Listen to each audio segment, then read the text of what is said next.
Bonjour à tous et bienvenue dans ma sphère. Je suis Ellie et aujourd'hui je voudrais vous parler d'anxiété et phobie sociale.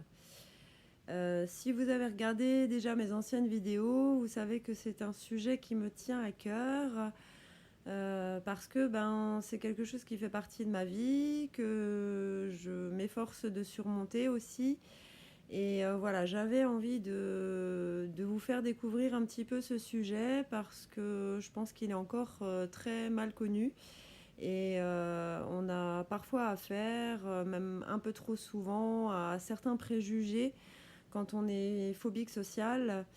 Et donc voilà, je voulais en parler et voilà, faire connaître un peu plus en détail en fait cette anxiété sociale et cette phobie sociale parce que alors certains en fait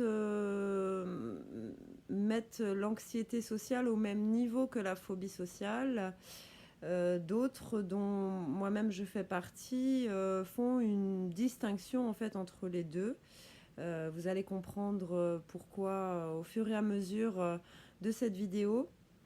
L'anxiété sociale, en fait, c'est une anxiété qui se manifeste dans certaines situations sociales et qui sont liées en fait à une peur du regard de l'autre, une peur d'être jugé, d'être ridiculisé et qui est liée aussi à un sentiment de honte en fait.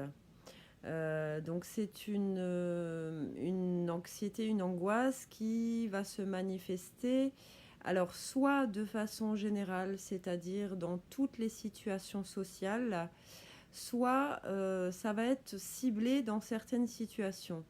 Ça peut être par exemple donc seulement quand il y a des interactions sociales, c'est-à-dire quand on doit parler avec quelqu'un, notamment à des étrangers, des inconnus. Ça peut être aussi une angoisse, une anxiété qui va se généraliser à, donc, comme je vous disais, à toutes les situations sociales, c'est-à-dire même quand il n'y a pas d'interaction sociale.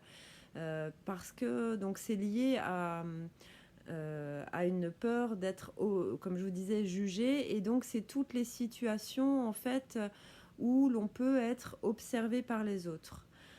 Donc ça peut être par exemple, on va avoir peur de manger en public, de boire en public, de prendre un médicament en public, voilà ce genre de choses par exemple.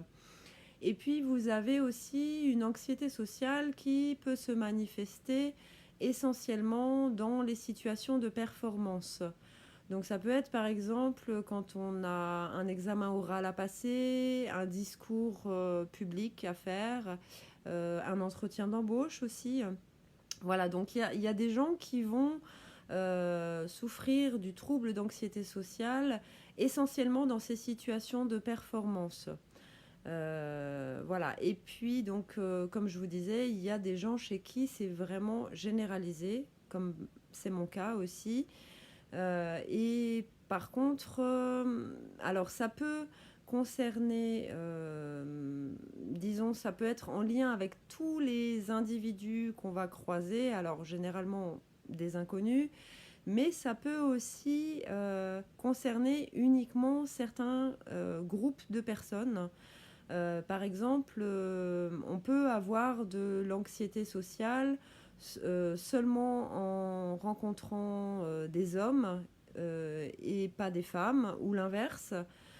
Ça peut aussi être en fonction de l'âge des personnes. On peut avoir, par exemple, de l'anxiété sociale quand on rencontre des personnes plus âgées que nous et pas avoir d'anxiété sociale quand elles sont plus jeunes ou vice-versa. Ça peut être aussi en fonction de la classe sociale, par exemple. Ça peut être aussi en fonction de l'origine, de la couleur de la peau. Enfin voilà, il peut y avoir des groupes vraiment très très ciblés selon les cas. Alors, m'en veuillez pas, je regarde mes petites notes. J'ai préparé un plan pour être sûr de ne rien oublier. Voilà, donc ça c'est bon. Donc ensuite, de quelle façon va se manifester cette anxiété sociale? Donc il peut y avoir plusieurs symptômes. On peut avoir une perturbation au niveau de la respiration, une altération de la respiration. Donc celle-ci peut être plus courte, plus rapide, elle peut être saccadée. On peut observer parfois même de l'hyperventilation, donc de la spasmophilie. Il peut y avoir une oppression au niveau de la poitrine, une boule au niveau de la gorge par exemple, ou voire carrément une sensation d'étranglement aussi, ça peut arriver. On peut aussi avoir des maux de ventre, l'estomac noué, des nausées, voire même carrément des vomissements dans les cas extrêmes. Moi, je n'ai jamais été jusque-là, mais ça peut arriver effectivement. On peut avoir des tremblements, on peut se mettre à bégayer également, on peut se mettre à rougir. On peut avoir les jambes qui vont flageoler aussi, on n'arrive plus du tout... Enfin, on a de la peine à tenir sur ses jambes. Qu'est-ce que j'oublie? Oui, on peut rencontrer des bouffées de chaleur, des sueurs très importantes. Alors, ça peut être des sueurs toutes simples, mais ça peut être aussi des sueurs froides. Et on peut aussi avoir des frissons, par exemple. On peut aussi avoir des maux de tête, des vertiges. Tremblement, je crois que je l'ai dit. Je crois que j'ai fait le tour. Gorge nouée, la tachycardie, je crois que j'en ai pas parlé. Donc le cœur qui s'emballe, hein, je pense même que c'est parmi les symptômes les plus fréquents qu'on va rencontrer. Alors évidemment, on n'a pas tous les symptômes, enfin on peut avoir tous les symptômes, mais tous les anxieux sociaux n'ont pas forcément tous les symptômes. Mais généralement, il y a plusieurs symptômes qui vont se manifester. Après, ça va dépendre beaucoup du degré de notre anxiété, évidemment. Et donc le symptôme, si on peut parler de symptômes, la manifestation la plus importante que l'on peut rencontrer, c'est carrément l'attaque de panique. Donc là, c'est une crise d'angoisse qui prend une ampleur vraiment très très importante. Donc on va avoir une accentuation des symptômes que je vous ai cités précédemment et qui vont être accompagnés également d'un sentiment une impression de danger imminent, de catastrophe, voire carrément de mort imminente. Il peut y avoir une impression de perdre le contrôle de soi, voire carrément de devenir fou. Il peut également, qu'est-ce que j'oublie un sentiment d'impuissance. Voilà, c'est les trois, disons, les trois symptômes principaux qui vont survenir au cours de l'attaque de panique, en plus des symptômes physiques donc, que j'ai énoncés précédemment.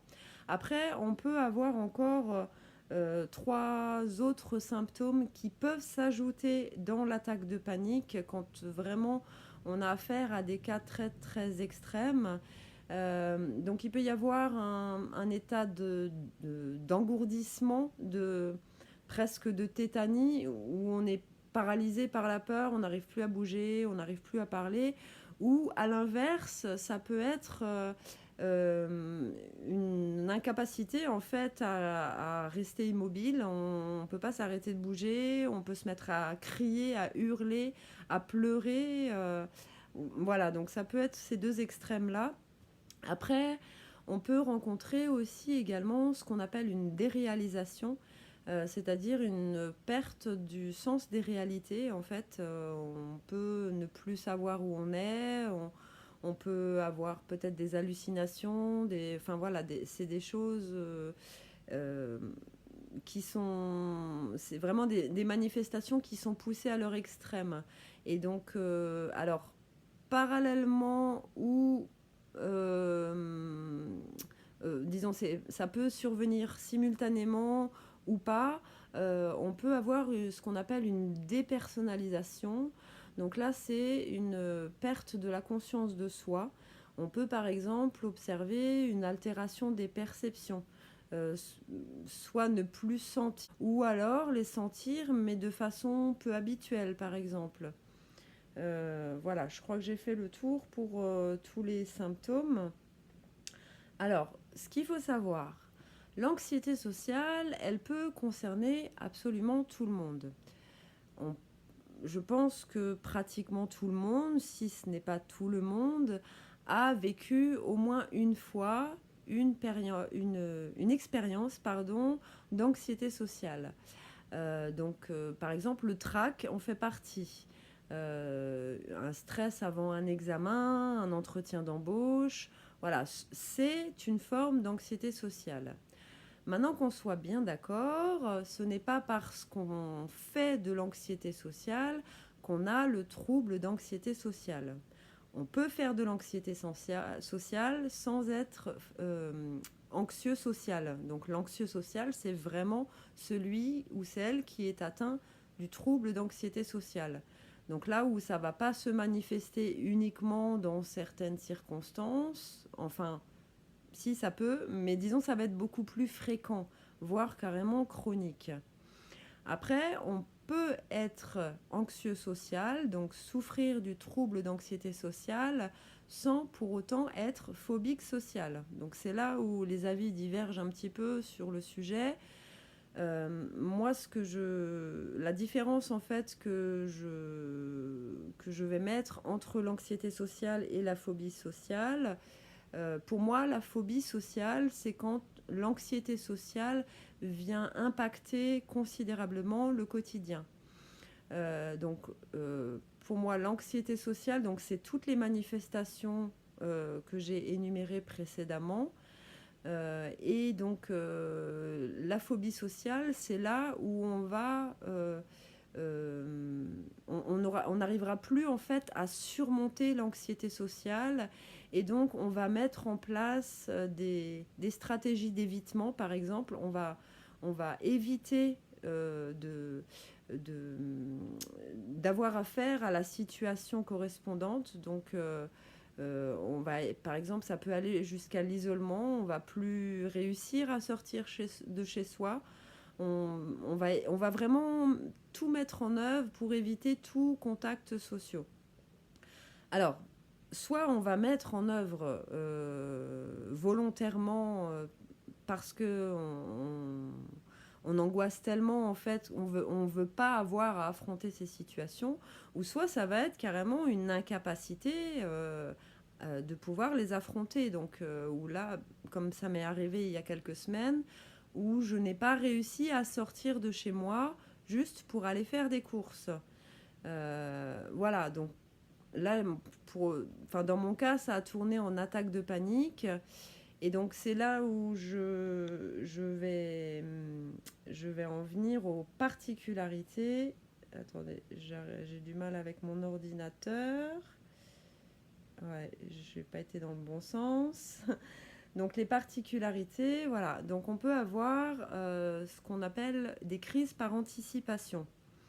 C'est-à-dire que là, on n'est plus sujet à l'anxiété, plus seulement dans les situations anxiogènes, mais déjà à l'idée de devoir les affronter. Moi, je sais que par exemple, si je suis pas sortie depuis un moment, si j'ai un rendez-vous à faire, un rendez-vous chez un médecin ou n'importe, ou je sais que, surtout si je dois prendre le train en fait, parce que pour moi le train c'est beaucoup plus anxiogène que la rue. La rue, si ça va pas, je sais que j'ai une échappatoire, je peux m'en aller, il n'y a pas de souci. Dès qu'on est dans un transport en commun, du coup, on est confiné et on n'a aucun moyen en fait de s'échapper si vraiment ça se passe mal, à moins d'attendre l'arrêt suivant. Donc du coup, si je sais que j'ai un rendez-vous le lendemain, je vais déjà commencer à angoisser la veille, voire même plusieurs jours avant. Ça dépend de mon état actuel, ça dépend de là où je dois me rendre. Donc moi, j'habite un village de 600, 800 habitants, quelque chose comme ça. Là où je dois faire mes courses, c'est 5000 habitants. J'ai aussi mon dentiste, par exemple, qui est là-bas. Par contre, quand j'avais mes rendez-vous à l'hôpital pour mon algodystrophie, il fallait que j'aille à Colmar. Donc là, c'est tout de suite 68 000 habitants. Donc plus il y a de monde et plus je vais faire de l'angoisse par anticipation en fait. Euh, donc voilà, les crises par anticipation. Après, il y a le caractère, oui, caractère prévisible ou imprévisible d'une crise. Donc on peut prévoir le risque de survenue de certaines crises parce que on sait à l'avance que dans telle situation, on est plus sujet à l'angoisse. Euh, voilà, quand on n'a pas une anxiété sociale généralisée, donc on sait à l'avance quelles sont les situations anxiogènes. Par contre, voilà, il peut y avoir des situations où on sait que ça ne va pas générer d'anxiété ou très peu. Par exemple, alors on peut avoir des difficultés à, par exemple, demander l'heure à une personne dans la rue. Et on peut par contre avoir plus de facilité à demander le pain à la boulangère. Donc là, du coup, il n'y a pas d'anxiété prévisible. Par contre, il suffit qu'un jour, pour raison X ou Y, on fasse une crise d'angoisse dans la boulangerie. Du coup, cette situation imprévisible va devenir une situation prévisible parce que le cerveau va enregistrer que cette situation de la boulangerie, c'est une nouvelle situation anxiogène. Et donc, du coup, ça peut générer de nouvelles crises par anticipation juste à l'idée d'aller à la boulangerie. Voilà. Ensuite, alors, une autre particularité, c'est ce qu'on peut mettre dans le cadre de la peur de la peur. En fait, on peut créer des crises d'angoisse, des crises d'anxiété, juste par peur de faire une crise d'anxiété. Donc là, c'est un effet boule de neige, hein. Alors, ce qu'il faut savoir, donc comme je vous expliquais en fait au début, donc l'anxiété sociale est liée à un sentiment de honte. Mais il faut savoir que du coup, l'anxieux social a aussi honte de cette anxiété sociale. Et d'ailleurs, c'est pourquoi il en parle généralement à personne, ou très peu de personnes, en tout cas dans son entourage, sont au courant de l'anxiété sociale. Moi-même, il m'a fallu des années pour en parler. Alors déjà, il m'a fallu des années pour mettre un terme en fait sur ce que je ressentais, pour comprendre réellement ce que je vivais. Et depuis que ça a pris beaucoup plus d'ampleur, donc je me suis beaucoup documentée sur le sujet. Une fois que j'ai réussi à trouver, à mettre des mots en fait sur ce que je vivais. Et voilà, pendant un bon moment, il n'y avait que mes amis les plus proches qui étaient au courant de ça. Ma famille, c'est depuis très peu de temps. Ça fait seulement quelques semaines en fait que j'ai commencé à en parler un peu dans ma famille. Et je pense que voilà, le fait d'oser en parler sur Internet, par le biais de mes blogs, par le biais de mes vidéos, ça m'a donné en fait le courage d'en parler à ma famille. Et je pense que c'est important justement d'en parler à l'entourage, que l'entourage sache ce que vous vivez. Alors clairement, tous ne le comprendront pas.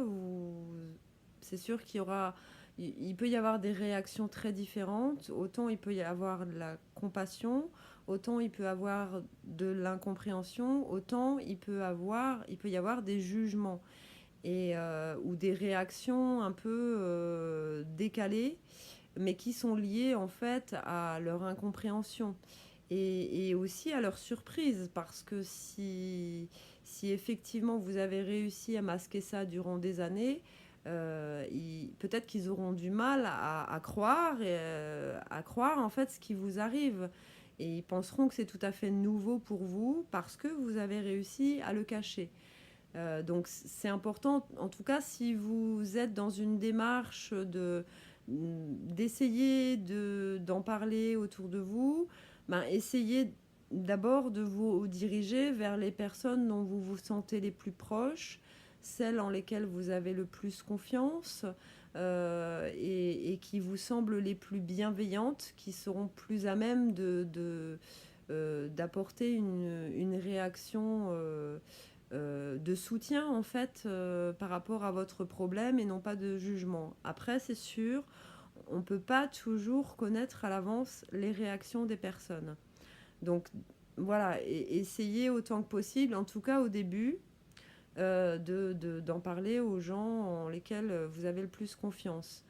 Maintenant, c'est vrai que prendre le risque d'être jugé par notre entourage, du coup, ça nous aide aussi à surmonter notre peur du jugement. Ça nous aide à apprendre, enfin, ça nous permet d'apprendre à nous affirmer, en fait, et donc, du coup, prendre davantage confiance en nous. Et plus on ose en parler, plus on surmonte nos peurs et plus du coup on va surmonter aussi cette anxiété sociale finalement parce que du coup on va petit à petit se détacher du regard des autres et finalement se dire qu'on s'en fout de ce que les autres pensent et ce qui est tout à fait vrai. Mais c'est vrai que quand on est anxieux social, c'est difficile de se détacher du regard des autres et de leurs réactions et de leur jugement. Mais tout ça est lié en fait, et du coup, c'est sûr, c'est un énorme travail sur soi. Mais c'est faisable. Enfin voilà, moi je l'ai surmonté plusieurs fois. Je sais que je vais encore le surmonter. J'ai déjà observé des petites améliorations. J'en parlerai à la fin de la vidéo. Voilà, je me suis un petit peu égarée en chemin.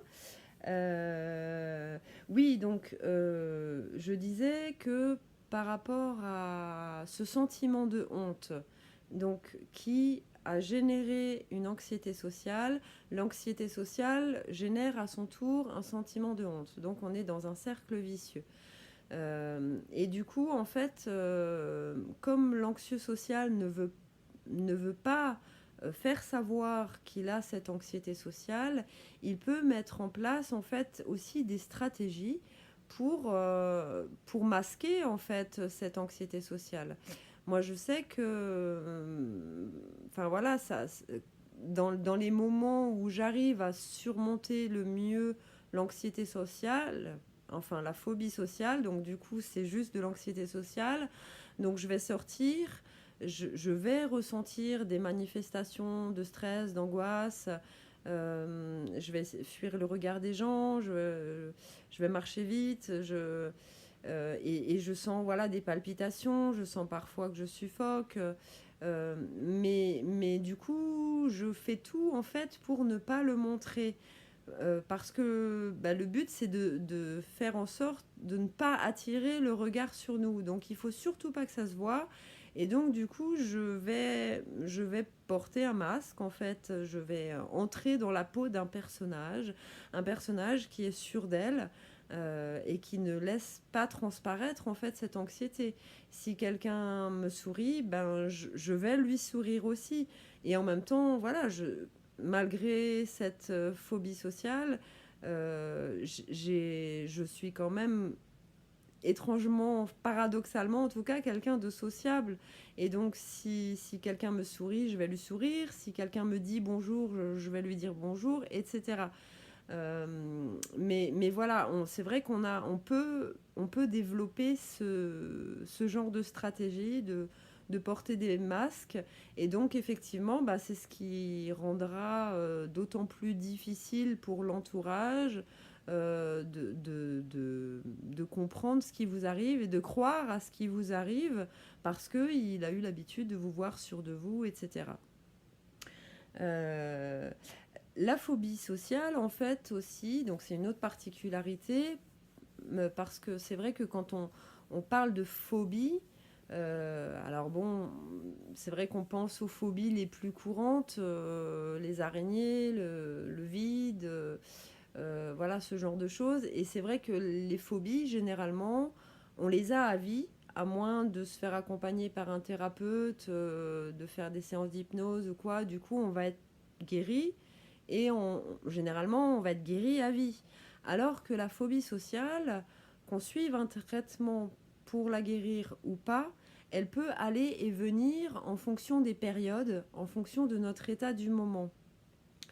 Et donc, moi, je sais que, par exemple, donc l'anxiété sociale a alors toujours été présente, je sais pas, disons dans mon enfance, c'était au stade de ce qu'on pourrait appeler la timidité en fait. Je parlais très peu, j'étais toujours dans mon coin, que ce soit à l'école ou dans la famille. Enfin voilà, les amis de ma mère disaient toujours, oh là, mais elle est timide, ta fille, elle est réservée, etc. Donc je pense que c'était déjà des prémices d'anxiété sociale. Après, vraiment les symptômes physiques d'angoisse, moi je les daterais de la période du collège, où là, enfin en tout cas dans mes souvenirs, hein, parce que bon, les souvenirs sont trompeurs, peut-être que j'ai ressenti de l'angoisse petite fille, je me souviens pas de ça parce que j'ai l'esprit qui a gardé en mémoire des choses beaucoup plus traumatisantes en fait de ma petite enfance. Donc il y a des choses que j'ai un peu occultées. Mais en tout cas, c'est vrai que déjà le collège, alors en plus prendre les transports en commun, je ressentais déjà avant de sortir de chez moi, j'avais l'estomac noué, j'avais des fois mal au ventre, je me sentais nauséeuse, des palpitations, etc. Et alors avant de sortir de chez moi, et ça prenait aussi davantage d'ampleur dans les transports en commun. Et dans les transports en commun, je me souviens que autant que possible, mais bon, le matin, c'était rarement possible, il y avait toujours plein de monde, mais l'après-midi, suivant l'heure à laquelle je terminais, il y avait des fois où il n'y avait pas trop de monde, donc j'essayais toujours de trouver une place dans le tramway, là où il y avait le moins de monde possible, voire des places où il n'y avait personne tout autour, en fait, quoi. Euh, et après, là où ça s'est transformé en phobie sociale. Alors, entre-temps, j'ai fait aussi des crises d'agoraphobie, où là, du coup, j'étais au milieu de foules extrêmes. Est-ce que ça amortit la phobie sociale? C'est possible, j'en ai pas la conviction. Maintenant, ce que je sais, c'est que la première fois, enfin les premières périodes où j'ai vraiment eu des difficultés à sortir de chez moi, au point de, pendant plusieurs jours, me priver presque de manger parce que je n'osais pas aller faire mes courses, donc ça allait jusque-là. J'avais plus que du fromage à tartiner dans mon frigo, même pas un bout de pain pour accompagner. Et donc du coup, oui, les premières fois, ça a été la première fois où j'ai vécu seule, en fait, après ma première relation amoureuse, une fois que je suis partie de chez mes parents. Une relation qui a été très très difficile en fait. Et donc c'est là où effectivement c'est devenu de la phobie sociale. Mais à l'époque, j'en avais pas du tout conscience. Je savais, j'avais bien observé que j'avais de la peine à sortir de chez moi. Alors, comme j'avais déjà fait des crises dans les transports en commun, pour moi, j'associais ça à de l'agoraphobie. J'ai fait aussi des crises, par exemple, avant d'aller bosser. Je me suis déjà retrouvée à appeler mon boulot pour dire que je venais pas, que je me sentais vraiment très mal. Alors voilà, maintenant, avec le recul, je sais qu'à l'époque, c'était des attaques de panique que je faisais. Mais sur le moment, je ne savais pas du tout ce que c'était, en fait, quoi. Et... Et voilà, donc ça se manifestait de cette façon. Et en fait, chaque fois que mon anxiété sociale a viré en phobie sociale, c'était soit après des périodes, des relations vraiment destructrices, où j'ai vécu de l'humiliation, du rejet, enfin voilà, des sentiments très très forts. Ou alors dans les moments où j'étais en dépression. Voilà, donc après, je pense qu'effectivement, on peut être phobique sociale, que la phobie sociale peut être une pathologie à part entière. Dans mon cas, je pense que si l'anxiété sociale est effectivement une certaine forme de pathologie, mais ma phobie sociale serait plus un symptôme de mes états dépressifs ou de mes mal-être en fait. Voilà. Donc ça peut effectivement aller et venir en fonction des périodes. Il y a des périodes où j'étais très, très bien, si on peut dire, oui, où je me sentais mieux en tout cas dans mon corps et dans ma tête, où j'arrivais mieux à sortir. D'ailleurs, voilà, quand j'avais mon entreprise, mon activité, j'animais des conférences et tout. Alors, bon, j'en ai parlé dans d'autres vidéos, j'étais aussi dominée par un ego spirituel. Alors, quelque part, cet ego spirituel m'a sauvée de ma phobie sociale. Mais bon, j'étais pas alignée non plus, donc il y avait aussi quelque chose de pas juste finalement, quoi. Donc le tout est d'arriver à trouver le juste équilibre, c'est comme dans tout. Voilà, mais ce que je voulais dire, c'est que même dans les périodes où ça va à peu près, où on ne fait pas de phobie sociale, où l'anxiété sociale se manifeste très peu, où les symptômes sont très discrets et que voilà, on arrive à les surmonter sans problème, il y a des petits signaux d'alerte en fait qui peuvent être des signes d'une anxiété sociale, voire d'une phobie sociale latente. Donc je vais vous parler de ces petits signaux parce que ça peut vous permettre de vous mettre un petit peu sur la piste et peut-être d'aller consulter avant que ça dégénère en phobie sociale en fait. Donc évidemment, parmi ces signaux d'alerte, voilà, il peut y en avoir un, deux, voire trois dans lesquels vous vous reconnaissez. Ça ne veut pas dire pour autant que vous souffrez du trouble d'anxiété sociale. Maintenant, c'est sûr, plus vous allez vous retrouver dans la liste des signaux que je vais énumérer, plus il y a de risques que vous fassiez de l'anxiété sociale chronique, si je puis dire, voire de la phobie sociale. Donc, parmi ces signaux, alors bon, le plus courant, ça va être effectivement d'observer des difficultés de parler à un inconnu, ne serait-ce que pour demander l'heure, pour demander son chemin. Voilà, maintenant, ça peut être juste une forme de timidité. Encore une fois, c'est pas forcément un signe d'anxiété sociale. En tout cas, pas si vous reconnaissez juste dans ce point-là. Vous pouvez avoir dans ces petits signaux aussi une difficulté à manger seul, à boire seul. Vous êtes dans le train, vous n'osez pas... vous cachez un petit peu pour boire votre bouteille ou votre canette, ou pour manger votre sandwich, pour prendre un médicament aussi. Moi, je sais que par exemple, alors je suis asthmatique, si je pars un peu en retard pour prendre mon train, qu'il faut que je me presse, je finis à manquer d'air et du coup je monte dans le train. Ça m'arrive de devoir sortir mon aérosol et je sais que j'ai tendance un peu à me planquer pour pas qu'on me voit prendre cet aérosol parce que voilà, il y a un sentiment de honte par rapport à ce problème-là. Et alors depuis que j'ai mon handicap, on n'en parle même pas, quoi. Hein. Voilà, qu'est-ce qu'on peut avoir? Donc, comme je vous disais, une fuite des regards. Alors, on peut fuir les regards des autres ou au contraire, on peut observer tout le monde pour justement vérifier qu'on n'est pas soi-même observé. Ça peut être l'un ou l'autre. Après, dans les soirées, si vous êtes un peu dans votre coin, si vous avez tendance à éviter d'engager la conversation voilà, quand il y a du monde, ça peut aussi être un signal d'alerte quelque part.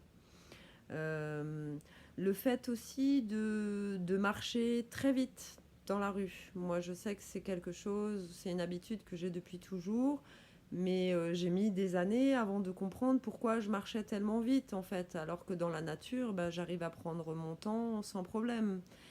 Et en fait, c'est juste parce que on veut éviter de croiser le regard des autres, encore une fois. On veut éviter que les autres nous alpaguent pour nous demander un renseignement ou quoi. Donc, du coup, on marche le plus vite possible. Et en fait, l'idée dans la tête d'un phobique social ou d'un anxieux social, c'est d'aller d'un point A à un point B sans être coupé dans son élan, en fait, quoi. Donc on veut faire les choses au plus vite. Alors je vous parlais de marcher, mais ça peut être aussi en voiture. Ça peut aller jusqu'à faire des excès de vitesse parce qu'on veut rentrer à la maison le plus vite possible. On veut éviter de risquer, pareil, de croiser quelqu'un sur la route ou quoi. Et puis, on a besoin de rentrer dans le confort et dans la sécurité de notre maison, en fait, quoi. Alors, cette sécurité, parce que, voilà, quand on est phobique social, notre maison, c'est notre cocon.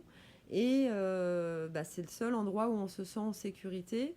Et donc, quand on doit faire venir, par exemple, un réparateur ou quoi, genre, moi, j'avais, il n'y a pas longtemps, la révision de la chaudière à faire. Du coup, là, c'est pas juste le fait de sortir de chez soi qui est problématique, c'est vraiment l'interaction sociale, comme je vous disais. Et là, le fait de faire rentrer des étrangers dans la maison, on viole notre intimité en plus, donc c'est d'autant plus dérangeant. Et donc ça peut être problématique aussi. Si vous ressentez de l'angoisse, du stress quand vous avez un réparateur qui doit venir à la maison. Ou alors le pire, c'est quand il y a des visites imprévues, que ça sonne à la maison, que ça sonne à la porte ou que ça frappe. Vous attendez personne et là, c'est le stress. Donc ça peut être aussi un petit signal d'alerte, par exemple. Qu'est-ce que j'ai pas dit?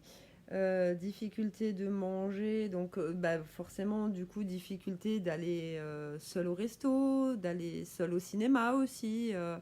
Voilà, on a toujours peur d'être observé en fait, quoi. Hein. Voilà. Précipitation pour rentrer le plus vite possible, ça j'ai dit, donc que ce soit après le travail, après l'école, après les courses. Voilà, on a fini notre journée, il faut rentrer à la maison le plus vite possible. Et moi, je sais que j'ai aussi toujours eu tendance à, à regrouper en fait tout ce que j'avais à faire. Si par exemple j'ai différents achats à faire dans différents magasins, plus me rendre dans une administration ou quoi, je vais avoir tendance à tout regrouper sur la journée, même si du coup ça va faire beaucoup de stress sur la journée. Euh, alors oui et non, parce que du coup, la difficulté, elle est surtout au moment de sortir. Et donc après, une fois que je suis lancée, même s'il y a du stress, mais on s'acclimate, on sait qu'on a réussi à surmonter le fait de sortir. Et donc du coup, voilà, je vais regrouper tout sur la même journée. Pour moi, c'est moins angoissant que d'avoir à faire sur plusieurs jours, en fait. Voilà, après, tous les anxieux sociaux ne fonctionnent pas de la même façon aussi, quoi. Hein. Voilà, je crois que j'ai fait le tour. Voilà, donc les origines et les facteurs en fait de l'anxiété sociale ou de la phobie sociale. Donc ça peut être des facteurs physiologiques comme par exemple une perturbation de la dopamine ou de la sérotonine. Donc là, voilà, on peut difficilement en faire quelque chose à moins de travailler justement à réguler cette dopamine ou cette sérotonine. Il peut y avoir également des facteurs génétiques, héréditaires. Alors avoir un parent pas forcément phobique social ou anxieux social, mais en tout cas qui a déjà des troubles anxieux. Ça a été effectivement reconnu par la médecine que les troubles anxieux ont tendance à se transmettre de génération en génération. Et au-delà de la génétique, il peut y avoir également des schémas que l'on va reproduire. Par exemple, si on avait un parent timide, réservé, un parent qui sortait peu, qui avait très peu d'amis, etc. Du coup, on va reproduire en fait ces schémas. Alors, j'ai été coupée dans mon élan, en fait. C'est la première fois que je filme aussi longuement d'une traite et du coup, la caméra s'est arrêtée. Donc, ça m'a un petit peu coupée dans mon élan.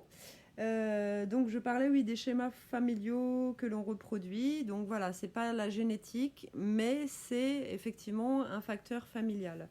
Après, au niveau de l'éducation, ce qui a pu aussi générer cette anxiété sociale, c'est d'avoir eu des parents qui étaient soit trop sévères, soit au contraire hyper protecteurs. Du coup, quand on sort du cocon familial, on se sent plus en sécurité en fait. Donc voilà. Et puis après, vous avez toutes les expériences sociales négatives en fait qui ont pu générer cette anxiété sociale. Donc ça peut être des traumatismes vraiment importants, hein, que ce soit physique ou psychologique.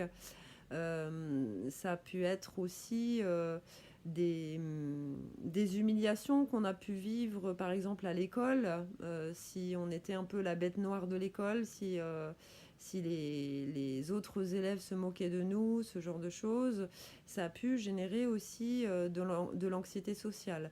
Ou un instituteur, par exemple, qui avait tendance à nous rabaisser, à nous juger parce que on n'était pas assez comme ci ou qu'on était trop comme ça, etc. Donc ça a pu faire naître en fait un sentiment de honte parce que on n'était pas comme il faut en fait. Et voilà, donc tout ça, ça a pu générer de l'anxiété sociale. Et alors, un autre facteur que j'ai découvert tout récemment, il y a peut-être une semaine, et en fait, j'ai découvert que les hypersensibles avaient plus de risques de développer une phobie sociale. Donc voilà, moi-même qui ai eu une mère isolée, j'ai vécu des traumatismes, j'ai vécu des humiliations aussi à l'école et je suis hypersensible. Donc en fait, je me rends compte avec tout ça qu'il y avait finalement peu de chances que je ne développe pas de phobie sociale.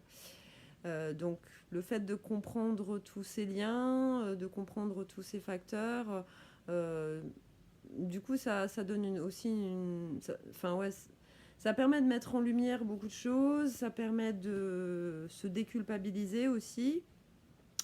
Mais voilà, après, ça n'empêche pas que je fais ce qu'il faut.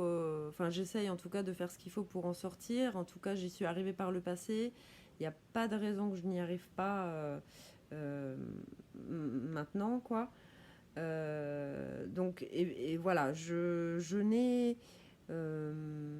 aucune légitimité à vous donner des conseils pour sortir de ça, dans la mesure où moi-même, je n'en suis pas encore sortie complètement. Maintenant, ce que je peux faire, c'est partager avec vous mes moyens d'action et vous donner des nouvelles dans quelques temps, voir ce qui a marché, ou voilà, voir peut-être les échecs, ou là où c'est un petit peu coincé, etc. Et de sorte que ma propre expérience puisse vous aider aussi à surmonter votre anxiété sociale ou votre phobie sociale. Donc, comme je le disais tout à l'heure, j'ai fait il y a plusieurs semaines maintenant une grosse attaque de panique avant de sortir de chez moi. Et c'est vrai que jusqu'à présent, enfin, si j'en avais déjà fait par le passé, mais ça faisait en tout cas plus d'un an que j'avais pas fait une attaque de panique au point de ne pas pouvoir sortir de chez moi. Depuis, voilà, même s'il y avait des grosses crises d'angoisse qui des fois survenaient déjà la veille d'avant les rendez-vous, j'arrivais quand même à prendre sur moi, à sortir, même si l'angoisse était très forte, même si les symptômes étaient très forts. Je sors avec mes écouteurs sur les oreilles voilà, j'ai ma musique. Déjà, par rapport à mon hypersensibilité auditive, ça me permet aussi de réduire un petit peu les bruits environnants. Et puis voilà, ça me permet de me focaliser sur des sons agréables, de chanter même en même temps éventuellement. Donc du coup, ça réduit l'anxiété. Et là, en fait, cette attaque de panique, elle m'a vraiment prise de court parce que je m'attendais plus du tout à en faire d'autres. Et en fait, pour moi, enfin, c'est finalement une bénédiction d'avoir fait cette attaque de panique parce qu'il se trouve que au mois de juin, je dois me rendre à Mulhouse. Donc, il y a beaucoup plus d'habitants qu'à Colmar. Et donc encore beaucoup, beaucoup plus qu'à Münster, là où je devais me rendre pour faire mes courses. Et je dois à tout prix aller à ce rendez-vous pour faire adapter mon permis par rapport à mon handicap. Et donc, pour m'y rendre, j'ai 2 trains à prendre, plus le tramway. Donc, enfin, rien que d'y penser, pour moi, c'est déjà terrible. Et donc d'avoir fait cette attaque de panique au moment d'aller faire mes courses à Münster, du coup, ça m'a montré qu'il fallait vraiment que je me prépare pour cette sortie à Mulhouse, en fait. Et donc, comment je fais pour m'y préparer? Euh, alors déjà, puisque je n'ai pas réussi à aller faire mes courses à Münster, je me suis dit, je vais m'enlever une angoisse, je vais aller... Donc j'y suis allée que le lendemain parce qu'il a fallu que je redescende au niveau émotionnel. Je suis allée le lendemain faire les courses au village voisin, donc dans lequel il y a autant d'habitants que dans le mien. J'ai à peu près trois quarts d'heure pour y aller, quoi. Et donc ça m'a fait une petite balade. Et donc j'ai pu me focaliser sur ma jolie vallée, regarder les paysages, toujours la musique sur les oreilles. Voilà, donc du coup, il y avait beaucoup moins d'angoisse parce que j'ai croisé nettement moins de personnes. J'ai pu observer à ce moment-là, effectivement, que mes angoisses étaient beaucoup plus importantes quand je croisais des hommes que des femmes. Voilà. Donc, en fait, voilà, pour me préparer à ce rendez-vous et à affronter cette très grande ville, du coup, l'objectif, c'est de faire plus de sorties déjà autour de chez moi et ensuite de pouvoir descendre à Münster pour aller faire mes courses. Par ailleurs, j'ai une de mes amies les plus proches. Quand elle a su que j'avais fait l'attaque de panique, elle me dit mais pourquoi tu m'as pas appelé, je t'aurais emmené faire les courses, etc. Et donc voilà, elle m'a proposé gentiment, elle m'a dit si un jour tu souhaites être accompagnée pour aller à Münster, il n'y a pas de souci, n'hésite pas à me demander. Donc pour moi c'est quelque chose encore de difficile d'apprendre à demander, mais bon j'ai dû apprendre justement depuis que j'ai mon handicap. Et donc là, je l'ai contactée parce que je dois aller à Münster d'ici 1 ou 2 semaines. Et donc, je lui ai demandé si elle était OK pour venir avec moi. Donc, l'objectif, déjà, en étant avec elle, je serais beaucoup plus détendue parce que c'est quelqu'un en qui j'ai une totale confiance, avec laquelle je me sens vraiment bien. Et du coup, voilà, j'aurais forcément moins d'angoisse.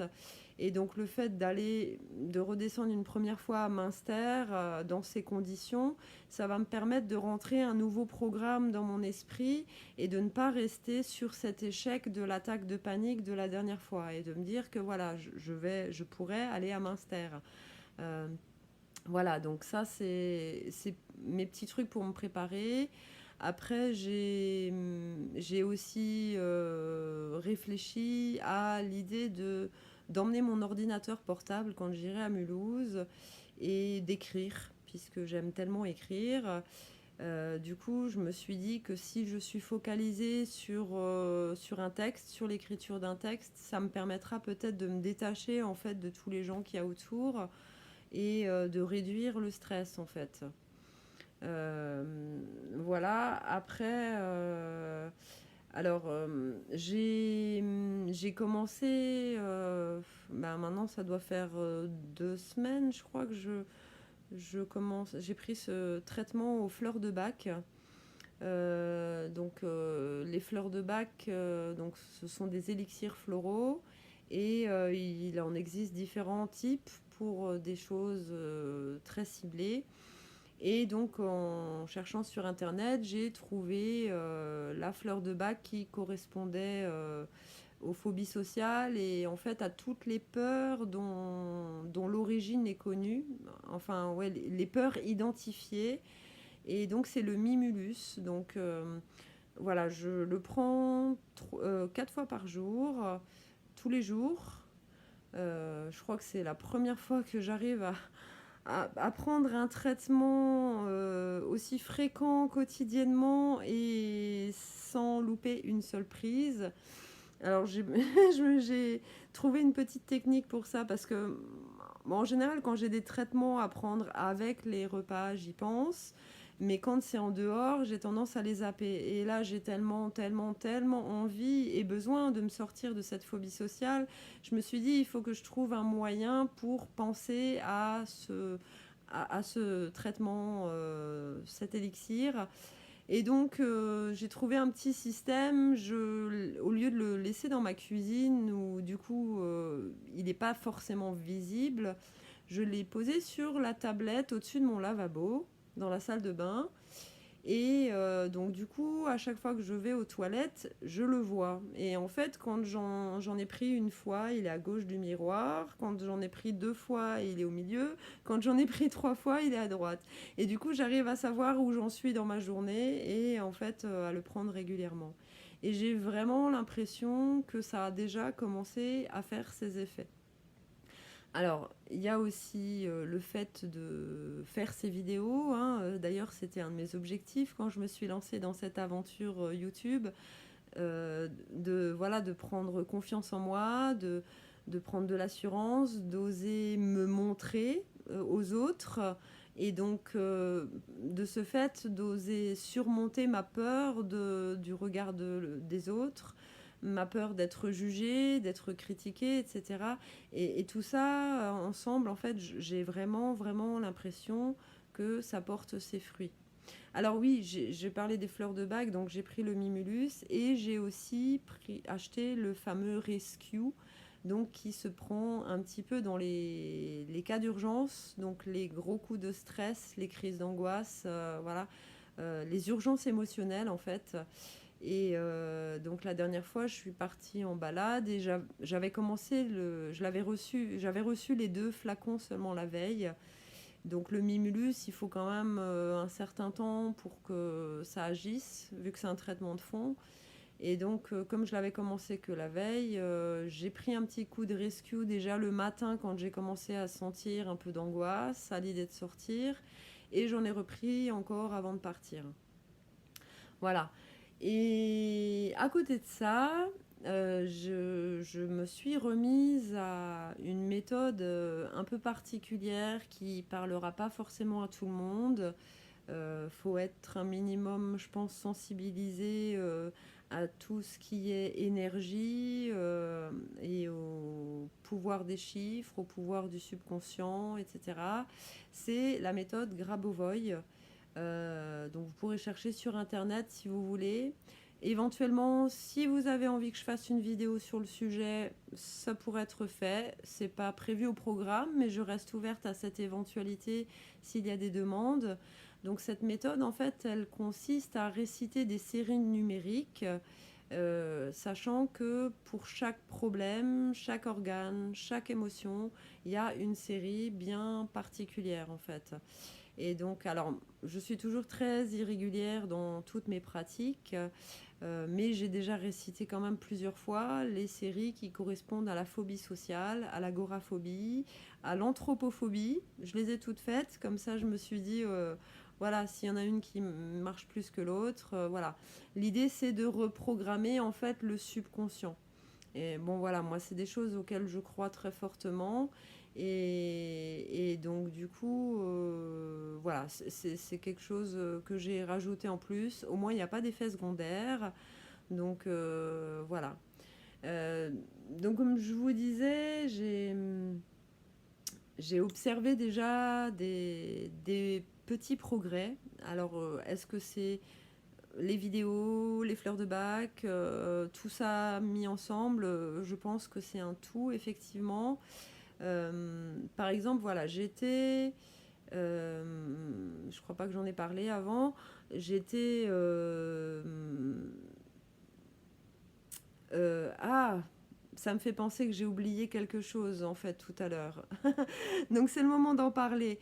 Dans les petits signaux d'alerte, je crois que j'ai oublié de le dire, c'est ce besoin de vérifier en fait si la voie est libre pour sortir. Je crois pas que j'en ai parlé, mais je suis plus sûre en fait. Et donc du coup, c'est vrai que par exemple, quand j'habitais à Colmar, j'étais au dernier étage d'un immeuble. Si j'entendais ma voisine sortir sur le palier, ben, j'attendais en fait qu'elle soit partie avant de pouvoir sortir de chez moi, au risque parfois de louper un bus. Donc c'était à ce point-là. Là, j'habite dans un petit village, je croise peu de gens. Mes voisins les plus proches sont dans une entrée enfin, une autre entrée. Les bâtiments sont accolés, mais voilà, dans la maison, moi, je suis toute seule. Mais c'est vrai que j'ai tendance à vérifier par la fenêtre, à regarder s'il y a personne en bas avant de sortir. Et en fait, ma difficulté de sortir de chez moi va non seulement jusqu'à angoisser avant d'aller au bureau de poste qui est à moins d'une minute de chez moi. J'ai juste à aller au bout de l'allée, traverser la rue et j'y suis. Donc ça peut être risible pour certaines personnes, mais juste ça, en fait, ça me suffit parce que voilà, le contact social, il y est. Et là où ça peut faire rire encore plus les gens, c'est aller chercher mon courrier. Et pourtant, comme je vous disais, je suis dans un petit village et le risque de croiser des gens, enfin, il y a un peu de gens, un peu de monde qui circule, mais c'est pas en flot continu. Ça va être une personne par-ci, une personne par-là. Donc le risque, il est vraiment minime. Et en fait, ma phobie sociale va jusqu'au fait que je n'ose pas, enfin je n'ose pas, je vais pas chercher mon courrier en fait. Je suis dans mon cocon chez moi, je ne sors pas de chez moi même pour aller chercher le courrier. Et il m'arrive du coup de passer, alors pas plus d'une semaine, mais disons en tout cas d'aller chercher mon courrier que une ou deux fois dans la semaine. Et de préférer y aller le soir quand il y a moins de risques encore de croiser les gens, quoi. Et donc là, depuis quelques semaines, je m'oblige à y aller plus souvent, au moins tous les 2 jours, et d'y aller en journée. Je sens encore des petites angoisses parfois quand je vois quelqu'un qui passe au bout de la rue au moment où je sors. Mais voilà, j'arrive à surmonter ça. Et pour moi, juste cette petite chose, pour moi, c'est un progrès déjà. Et la dernière fois que j'ai dû aller au bureau de poste, j'ai réussi à y aller sans ressentir d'angoisse avant de sortir. Et donc, ça faisait une semaine que je prenais le Mimulus. Mais voilà, comme dit, il y a aussi les bienfaits de mes vidéos. Donc voilà, pour moi, c'est des petites victoires.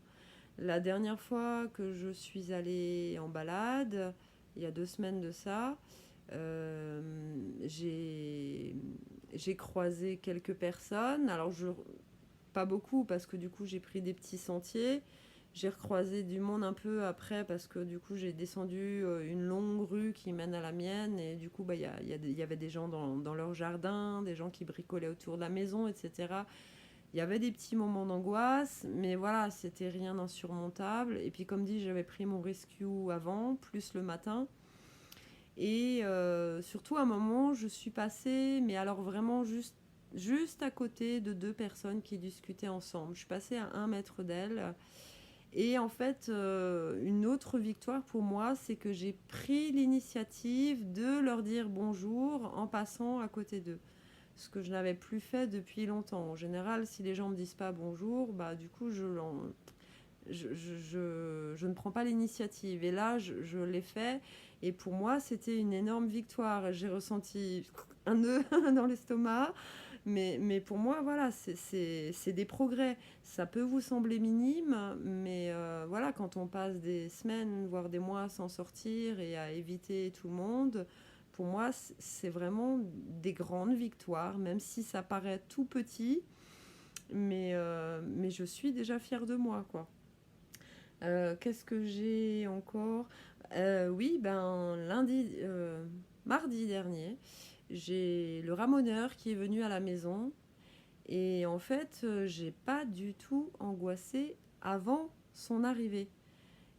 Et en fait, j'ai même pas réfléchi au fait enfin, je savais qu'elle allait venir, bien sûr, mais j'ai pas réfléchi au fait que ça allait m'angoisser. Et ça, pareil, c'est carrément une victoire pour moi.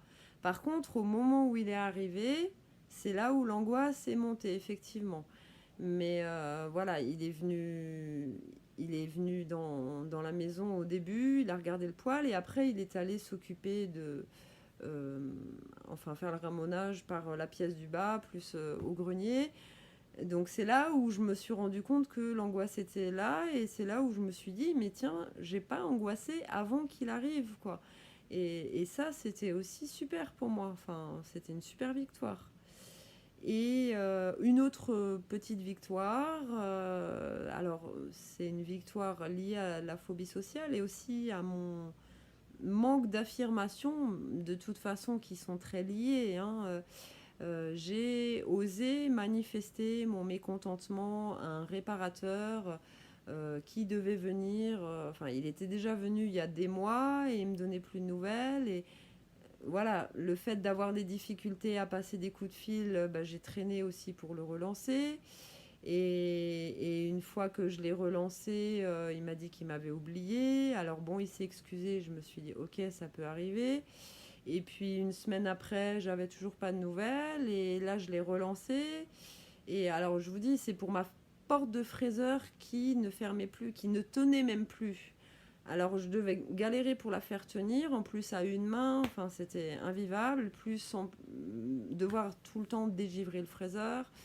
Et donc là, je l'ai appelé et j'ai osé lui manifester mon mécontentement en lui demandant mais est-ce que vous comptez venir réparer cette porte un jour quoi, sans non plus m'énerver, mais tout en me montrant ferme. Et pour moi, ça aussi, c'est un progrès énorme. Jamais j'aurais osé le faire avant, quoi.